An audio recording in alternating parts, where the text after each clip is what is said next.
بڵێ بە دڵنیاییەوە نرخی بازار گرانەیتر احتیمالەکە بەهۆی بەرەجە ژنانەوە بێت نرخەکان زیادی خرێتە سەریان بە ڕزبوونەوەی دۆلار بێ بۆ شێوازەیە. حتما لە 4 ساڵانی ڕابردووە هەستەکەی نرخەکان زیاترە یعنی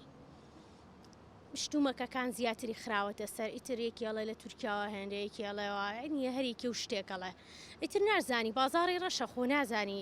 چۆناهی چۆن سعریە خرێتە سەر لەوە چە هیچ فلتەرێکیش نەبێ پیاە بڕوات ئەوەش کێشەیە نیەگەڕێتەوە بۆ ئەوەش.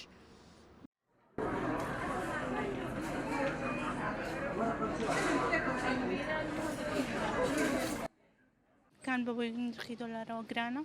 بەڵام تقریبان لێرە بۆی شارێکی بچووکە لێرە سعرەکان باشترە وەکوی حکوومیەکەم لە ڕانیم لە ڕانی شتەکان زۆر گرانترە سعر زۆر گران هەم لە خواردن هەم لە جلک هەموو گرانە بەس لێرە باشترە تۆزێ وڵی پێم وە بێ بەهۆی بارودۆخی خەڵکەکەەوە لێ هەستەکەم لێ بارودۆخی خەڵکەکە باشتر بێ ئێرە ئیش نییە لێ بارودۆخی خەڵک خراپە لێرە گەنج ئیشی نییە گەنجەکان بێکارن بارودۆخی خەڵکەکە خراپە بۆی نرخەکانیش باشترن تۆزێ لێرە. بەڵێ بەڵێ وڵا هەر جلکی منداڵ و خۆ هەموو شت یعنی شتەکان زۆری فەرقە لێرە بۆ ڕانیە بەعزێکی باشە بەعزێکی گرانە بەس مۆلی دەوشت گرانە سحری مۆلیتە زۆر گران بوو هەنێ ئاوە هەروە کارەبایە هەروە بەس جل و بەرگ باشترە لە ساڵان باشترە. جیاوازێکی زۆری هەیە ئەم ساڵ و ساڵانی پێشووتر چونکە ئەم ساڵ بەهۆی کەمی موچەوە ینی درەنگ موچە ئەدرێ ینی لە کاتی خۆیان نادرێت جاری وای دوو مانگ جارێکە دواکەوتنی هەیە پاشەکەوتی هەیە بۆ